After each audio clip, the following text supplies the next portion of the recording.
नमस्कार, मैं हूं अंकुर। आप देख रहे हैं सत्य हिंदी का न्यूज बुलेटिन। एक नजर डाल लेते हैं अब तक की खबरों पर। एप्स्टीन फाइल्स में भारतीय नामों पर विवाद, अनिल अंबानी और एप्स्टीन की बातचीत का जिक्र, सरकार विपक्ष में आरोपों को लेकर टकराव। दिल्ली की लीडरशिप चाहती थी कि अमेरिका में प्रभावशाली संपर्क बनाए जाएं। ये दावा उन संदेशों में सामने आया है जिन्हें अमेरिकी न्याय विभाग ने जारी किया है। इन दस्तावेजों में कथित तौर पर भारतीय उद्योगपति अनिल अंबानी और अमेरिकी फाइनेंसर जेफरी एप्स्टीन के बीच हुई बातचीत का जिक्र है। संदेशों के अनुसार मार्च 2017 में अंबानी ने एप्स्टीन से अमेरिका के प्रभावशाली लोगों से मुलाकात करने में मदद मांगी थी। जिन नामों का जिक्र बताया गया है उनमें ट्रंप के दामाद और सलाहकार जारेड कुशनर और रिपब्लिकन रणनीतिकार स्टीव बैनन शामिल हैं। बताया जा रहा है कि ये मुलाकातें जून 2017 में प्रधानमंत्री मोदी की संभावित अमेरिकी यात्रा से पहले माहौल तैयार करने के उद्देश्य से मांगी गई थी। हालांकि इन दावों की स्वतंत्र रूप से पुष्टि नहीं हुई है। भारत सरकार की ओर से पहले एप्स्टीन के कुछ अन्य दावों को खारिज किया जा चुका है और उन्हें दोषी अपराधी की बेबुनियाद बातें कहा गया है। बता दें, ताजा खुलासों पर आधिकारिक प्रतिक्रिया सामने नहीं आई है। इस मुद्दे पर सियासत भी तेज हो गई है। विपक्षी दलों ने सवाल उठाए हैं, जबकि बीजेपी ने ऐसे दावों को सरकार से जोड़ने से इनकार किया है। कांग्रेस महासचिव के.सी. वेणुगोपाल ने कहा है ये खुलासे चिंताजनक हैं और प्रधानमंत्री को इस पर स्पष्ट जवाब देना चाहिए।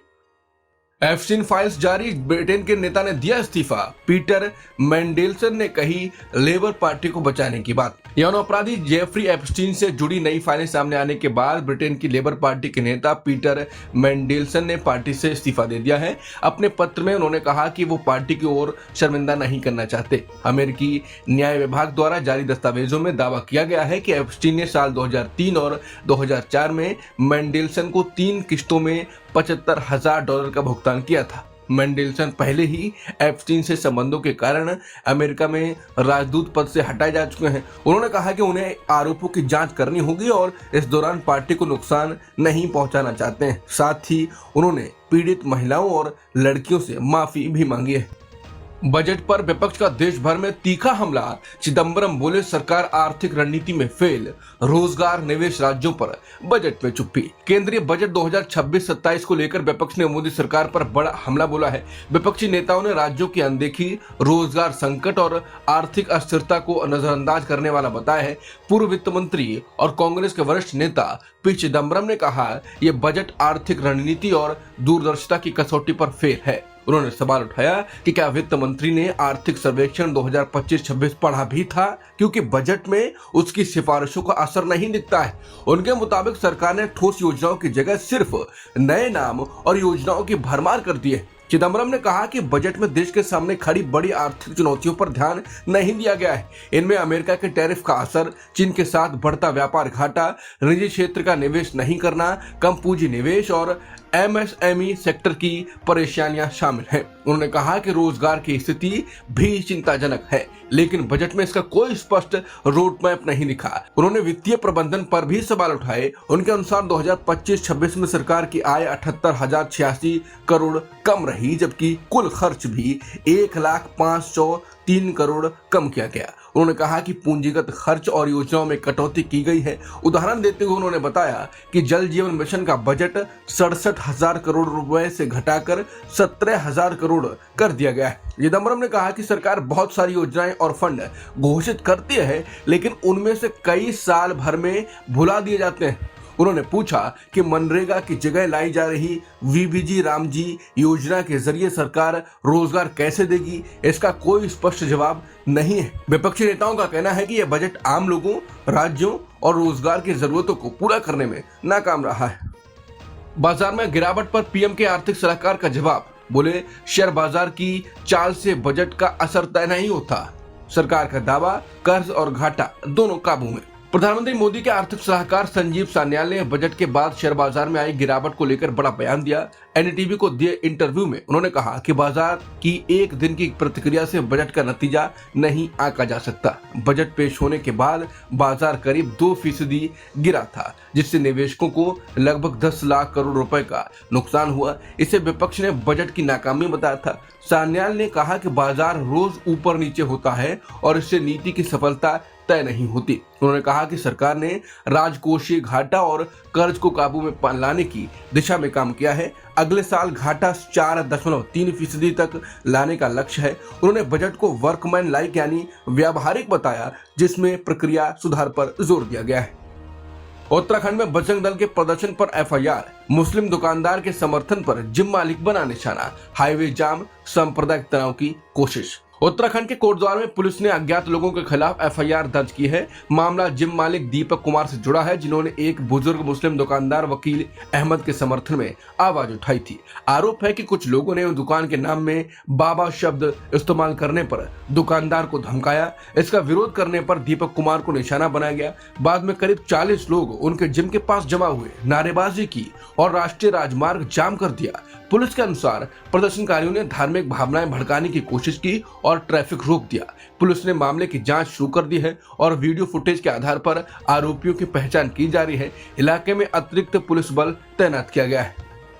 हेमंता बिस्वा शर्मा का मियां समुदाय पर विवादित बयान, बोले असम में शांति से नहीं रहने देंगे।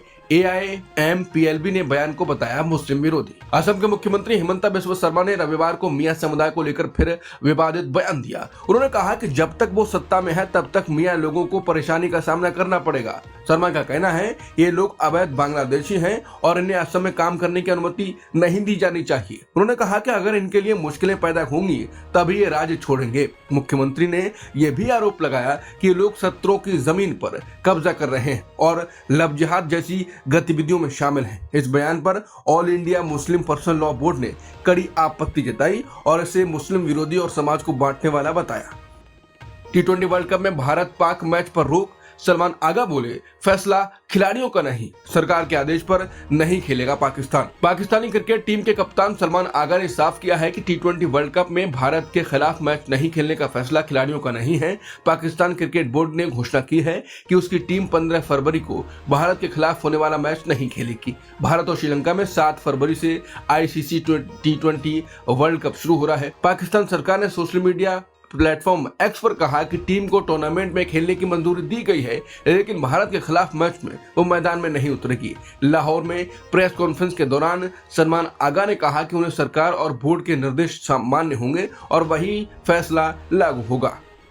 बलूचिस्तान हमलों पर भारत का पाकिस्तान को करारा जवाब, भारत बोला आरोप बेबुनियाद और ध्यान भटकाने की कोशिश। बलूचिस्तान में हुए हालिया हमलों को लेकर पाकिस्तान के आरोपों को भारत ने सिरे से खारिज कर दिया है। विदेश मंत्रालय ने कहा है कि पाकिस्तान के आरोप बेबुनियाद हैं और ये अपनी अंदरूनी नाकामियों से ध्यान हटाने की कोशिश है। भारत ने पाकिस्तान को सलाह दी कि वो बलूचिस्तान के लोगों की लंबे समय से चली आ रही मांगों पर ध्यान दे और मानवाधिकार उल्लंघन बंद करे। उधर बलूचिस्तान में हमलों में कम से कम 33 लोगों की मौत हुई है। हमलावर आम नागरिकों की वेशभूषा में अस्पतालों, स्कूलों और बाजारों में घुसे और अंधाधुंध फायरिंग की। पाकिस्तानी सेना ने अलगाववादियों के खिलाफ बड़े पैमाने पर कार्रवाई की है। बलूच लिबरेशन आर्मी ने हमलों की जिम्मेदारी ली है। सुबह सुबह जम्मू कश्मीर के बारामूला में भूकंप, भारत पाक दोनों देशों में महसूस हुए झटके, सीसीटीवी में कैद हुए भूकंप के झटके। जम्मू कश्मीर के बारामूला जिले में सोमवार सुबह 5:35 पर भूकंप आया। नेशनल सेंटर फॉर सीस्मोलॉजी के मुताबिक भूकंप की तीव्रता 4.7 रही और इसकी गहराई 10 किलोमीटर थी। भूकंप का केंद्र पट्टन क्षेत्र में बताया गया है। झटके कश्मीर घाटी के कई इलाकों के साथ भारत और पाकिस्तान में भी महसूस किए गए। NCS के मुताबिक भूकंप का केंद्र गुलमर्ग के पास और श्रीनगर के पश्चिम में था। यह इलाका पहलगाम से करीब 84 किलोमीटर पश्चिम और कारगिल से लगभग 164 किलोमीटर पश्चिम दक्षिण पश्चिम में है। फिलहाल किसी तरह के नुकसान की खबर नहीं है। सोशल मीडिया पर CCTV फुटेज में झटकों के दृश्य सामने आए हैं। अब तक की खबरों में इतना ही। बाकी खबरों के लिए बने रहिए सत्य हिंदी के साथ।